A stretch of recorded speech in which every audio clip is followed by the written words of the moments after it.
Shri Joseph विजय एनुम நான்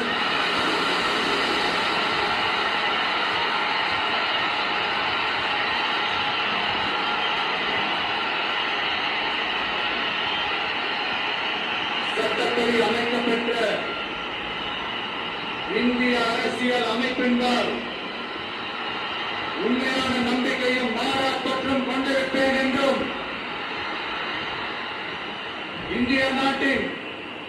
ஒப்பில்லாத முழு முதல் ஆட்சியையும் ஒருமையையும் நிலைநிறுத்துவேன் என்றும்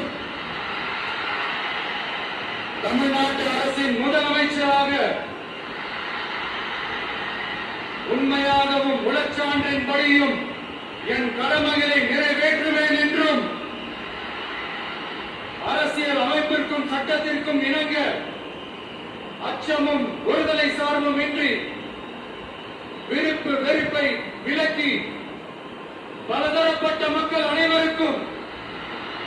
நேர்மையானதை செய்வேன்